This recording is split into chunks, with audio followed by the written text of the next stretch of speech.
ఆ తిరుమల నంబి తర్వాత చెప్పుకోవలసినటువంటి మహానుభావురాలు తరిగొండ వెంగమాంబ గారు.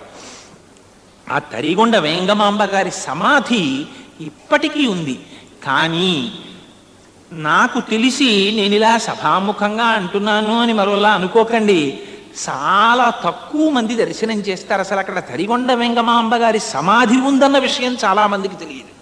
పూర్వకాలంలో వెంకటాచల క్షేత్రానికి దగ్గరలో తరిగొండ అని ఊరుండేది.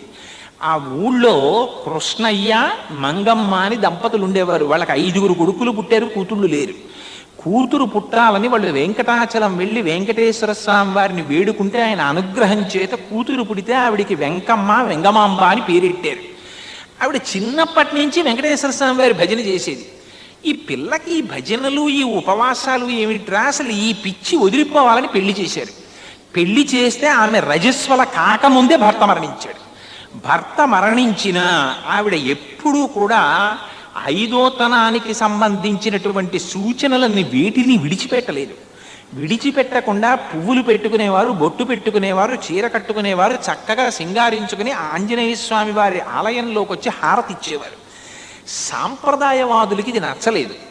నచ్చక సౌభాగ్యాన్ని కోల్పోయిన స్త్రీ బొట్టు పెట్టుకుని ఆలయంలోకి రావడం ఏమిటని ఆవిడ్ని బయటికి పంపించేయడం మొదలుపెట్టారు. ఒకనాడు అక్కడికి పుష్పగిరి పీఠాధిపతులు వచ్చారు. వస్తే ఈ తరిగొండ వెంగమాంబ గారిని ఆయన దగ్గరికి తీసుకెళ్లారు. అయ్యా, ఈవిడ భర్త పోయినప్పటికీ పసుపు కుంకాలతో పువ్వులతో తిరుగుతోందని. ఆవిడ పళ్ళు పట్టుకెళ్లారు, పుష్పగిరి పీఠాధిపతులకి సమర్పించారు. ఏం వెంగమాంబ, నిజమేనా, నువ్వు అలాగే సౌభాగ్యవతిగా ఇంకా సమాజంలో తిరుగుతున్నావా అని అడిగారు. అవును స్వామి అన్నారు. అంటే నీ భర్త మరణించాడు కదా అన్నారు. నా భర్త వెంకటాచలపతి, నాది తరగని సౌభాగ్యం అన్నారు ఆవిడ. అంటే ఆయన ఆశ్చర్యపోయి, అంత మాట అంటున్నావు, చాలా గొప్ప విషయమే, కానీ నేను పీఠాధిపతిని, నాకు నమస్కరించాలని నీకు తెలియదా అన్నారు. అంటే స్వామి, నేను అలాగే నమస్కరిస్తాను, కానీ ఒక చిన్న ఉపకారం చేయండి, ఒక్కసారి మీరు ఆ పీఠం మించి పైకి లేవండి అంది ఆవిడ. అంటే పుష్పగిరి పీఠాధిపతులు పీఠం మించి పైకి లేచారు. ఆవిడ నమస్కారం చేసింది పీఠానికి. పీఠం వెంటనే అగ్నిహోత్రంలో కాలిపోయింది. కాలిపోతే అప్పుడు పుష్పగిరి పీఠాధిపతులు గుర్తించారు వెంగమాంబ గారు ఎంత తపశ్శక్తివంతురాలు. గుర్తించి ఈవిడ సామాన్యురాలు కాదు, అపారమైన ప్రజ్ఞాధురీన, అందుకని ఈవిడికి ఏ విధమైనటువంటి అభ్యంతరాలు పెట్టకండి, దేవాలయంలోకి వెడుతుందన్నారు. పాపం అయినప్పటికీ ఆవిడని ఒక రోజున వీధిలోకి ఈడిచేశారు, దేవాలయంలోకి వస్తోందని. అర్చకులు, ఎందుకు ఈ గుళ్ళో ఉంటావు, నువ్వు ఇంకో చోటికి పోకూడదా అన్నారు. భగవదాజ్ఞ అనుకుని అరణ్య మార్గం బట్టి తిరుమల వెళ్ళారు ఆవిడ.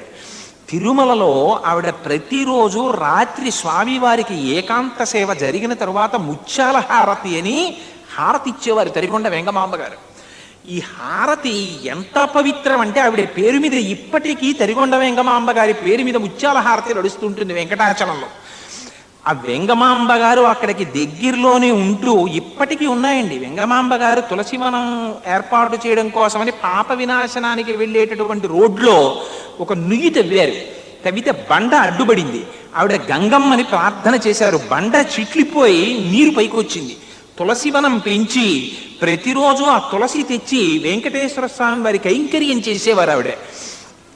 అటువంటి మహాతల్లిని ఆవిడ్ని కూడా అక్కడ ప్రభుత్వం తరపున అధికారికమైనటువంటి అర్చకులు కొందరు ఉండేవారు. వంశపారంపర్యంగా వచ్చిన వాళ్ళు కాకుండా ఒకానొక సమయంలో వచ్చినటువంటి ఇబ్బంది వల్ల బ్రిటిష్ వాళ్ళ సమయంలో అటువంటి అర్చకుల్ని పెట్టారు. ఆ అర్చకుల్లో అక్కరామ దీక్షితులు అనేటటువంటి ఆయనకి ఈ తరిగొండ వెంగమాంబ గారి మీద ఆగ్రహం ఉండేది.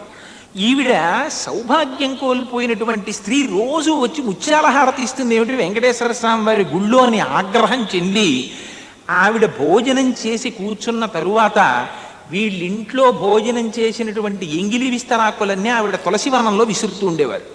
ఇలా కొంతకాలం జరిగిపోయిన తరువాత ఒక రోజున వెంకటేశ్వర స్వామి వారి దర్శనం చేసుకుని వచ్చి కూర్చున్నటువంటి తరిగొండ వెంగమాంబ గారి మీదకి ఎంగిలి విస్తళ్ళు విసిరారు. విసిరితే ఆవిడ మీద పడ్డాయి. సమాధి భగ్నమైంది. ఆవిడ వెంటనే శపించారు, ఈనాటితో నీ వంశం సరి, మీరు నెత్తురు కక్కుకు మరణిస్తారన్నారు. ఉత్తర క్షణం ప్రధాన అర్చకుడితో సహా కుటుంబంలో ఉన్న వాళ్ళందరూ నెత్తురు కక్కుకున్నారు. కక్కుకుంటే ఒక్క కొడుకు మాత్రం పాక్కుంటూ వచ్చి వెంగమాంబ గారి పాదాల మీద పడ్డాడు. పడితే ఆనాడు ఆవిడ అభయం ఇచ్చారు. మీ వంశంలో ఒక్కడు మాత్రం బతుకుతూ ఉంటాడు ఇవాళ నుంచి. అందుకే ఇప్పటికీ తిరుమల దేవాలయంలో ప్రభుత్వం తరపున ఉన్నటువంటి ప్రధాన అర్చకుల కుటుంబంలో ఒక్కడు మాత్రమే బతుకుతూ ఉంటాడు. ఆనాడు తరిగొండ వెంగమాంబ గారు ఇచ్చినటువంటి శాపం ఇవాళకి కూడా తిరుమలలో అలాగే పరిపాలన చేస్తోంది. ఆవిడ రాను రాను ఆవిడ వెంకటాచల వైభవం అని పుస్తకం రాశారు. కొండ మీదకి వెళ్ళి ఆ పుస్తకం రాసి కాపీ తీసుకుని ఇంటికి వస్తే పెళ్లి కాని పిల్లలకి పెళ్లిళ్ళు అయ్యేవి. అందుకని ఆవిడ దర్శనానికి వెళ్ళే వాళ్ళ సంఖ్య ఎక్కువైపోతే ఆవిడకి ఏకాంతం తగ్గిపోయి వెంకటేశ్వర స్వామి వారిని ప్రార్థన చేస్తే దూరంగా తుంగురు కోన అని ఆ కోనలో తపస్సు చేస్తూ అంతర్ముఖురాలై ఉండేవారు. రాత్రి వేళ సొరంగ మార్గంలో వచ్చి ఆనంద నిలయం మూసేసిన తరువాత ఆ పీఠాన్ని పైకెత్తి వెంకటేశ్వర స్వామి వారి దగ్గరికి వచ్చి పెట్టిన పువ్వులు కొన్ని తీసి కొత్త పుష్పాలు పూజ చేసేవారు ఆవిడ. అర్చకులకు అనుమానం వచ్చింది, రోజు గుడి మూసేసిన తరువాత పువ్వులు మారుతున్నాయి, ఎవరు చేస్తున్నారని. ఆ రోజుల్లో మహంతులు కొంతకాలం తిరుమల క్షేత్రాన్ని పరిపాలించారు. ఒక మహంతు ప్రధాన ద్వారం తలుపులు మూసేసిన తర్వాత లోపల కూర్చున్నారు. ఒక రాత్రి వేళ తరిగొండ వెంగమాంబ గారు దివ్య తేజోమూర్తి అయి ఆ ఫలకాన్ని తొలగించి లోపలికొచ్చి పూజ చేయడం దర్శనం చేశారు. చూసి ఆయన స్పృహ తప్పి పడిపోయారు. అంత గొప్ప తల్లి తరిగొండ వెంగమాంబ గారు. ఆవిడ భాగవతం చెప్తుంటే వినడానికి వెంకటేశ్వర స్వామి వారు ప్రతిరోజు పవళింపు సేవ అయిపోయాక వచ్చేవారు. ఆయన ఉయ్యాల ఎక్కి కూర్చుని వింటూ ఉండేవారు, ఈవిడ భాగవతం చెప్తుండేవారు. తెల్లవారుజామున 3 గంటలకు మళ్ళీ సుప్రభాతం జరిగే వేళటికి వెంకటేశ్వర స్వామి వారు ఉయ్యాల దిగి వెంగమాంబ నేను వెళ్ళొస్తానని బయలుదేరేవారు. ఓ రోజున మంచి ఘట్టం చదువుతున్నారు ఆవిడ. వెంకటేశ్వర స్వామి వారు బయలుదేరిపోతున్నారు. స్వామి మీరు వెళ్ళిపోవద్దు, నా దగ్గరే ఉండిపోండి అన్నారు. అంటే ఆయన అన్నారు, నీలాగే ఎందరో భక్తులు ఉన్నారు కదా వెంగమాంబ, వాళ్ళందరినీ కాపాడాలి కదా, బయలుదేరుతున్నానన్నారు. స్వామి మీరు అలా వెళ్ళిపోవడానికి వీల్లేదని చెప్పి ఆవిడ నిగ్రహిస్తున్న సమయంలో అక్కడ సుప్రభాతం వినపడింది. వెంకటేశ్వర స్వామి వారు హఠాత్తుగా ఉయ్యాలలోంచి లేచి అంతర్ధానమైపోదాం అనుకుంటున్న సమయంలో ఆయన పంచెని పట్టుకుంది ఆవిడ. పట్టుకుంటే ఆ పంచ పర్రున సగానికి చిరిగిపోయింది. వెంకటేశ్వర స్వామి అంతర్ధానం అయిపోయి శేషశైలంలోకి వెళ్ళిపోయారు. అర్చకులు దేవాలయం తలుపులు తెరిచారు. కౌసల్యా సుప్రజా రామ పూర్వా సంధ్యా ప్రవర్తతే అని దర్శనానికి వెళ్ళారు. సగం చిరిగిపోయిన పట్టుపంచతో ఉన్నారు వెంకటేశ్వర స్వామి. ఇదేమిట్రా, దొంగతనం మాత్రం కాదు, పంచె చింపెవరు పట్టుకెడతారు, ఎవరో భక్తుల వల్ల జరిగింది, ఎవరున్నారని చూశారు. ఇంకెవరు, వెంగమాంబ గారి ఇంట్లో ఉందేమో చూడండి అన్నారు. అందరూ గబగబా తరిగొండ వెంగమాంబ గారి ఇంటికి వెళ్ళి ఆవిడికి నమస్కారం చేస్తే పట్టుపంచ వద్దంటుంటే లేచి పారిపోయాడు. సగం చిరిగిపోయే పంచె నా చేతిలో ఉంటే మడత పెట్టి పూజామందిరంలో పెట్టా, తీసుకుపోండి ఆవిడ. అంటే లోపలికి వెళ్ళి చూస్తే పూజామందిరంలో ఉంది వెంకటేశ్వర స్వామి వారి యొక్క పట్టుపంచలో సగభాగం.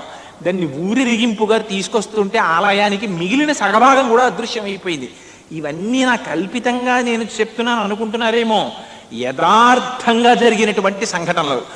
ఆ తరిగొండ వెంగమాంబ గారు జీవ సమాధిలోకి వెళ్ళిపోయారు. ఆవిడ సమాధి ఇప్పటికీ వెంకటాచలంలో ఎక్కడుందో తెలుసా అండి?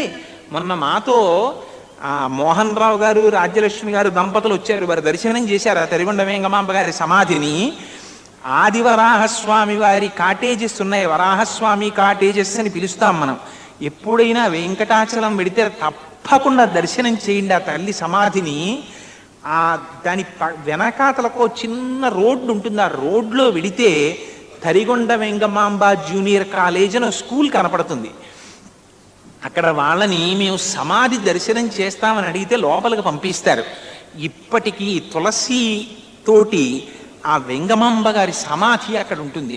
ఆ సమాధికి సాష్టాంగ నమస్కారం చేసి మౌనంగా 1 నిమిషం కూర్చుని ఆవిడికి నమస్కారం చేసుకుని రండి. ఆవిడ ఇప్పటికీ ప్రతిరోజు వెంకటేశ్వర స్వామి వారికి అర్చన చేస్తారని చెప్తారు.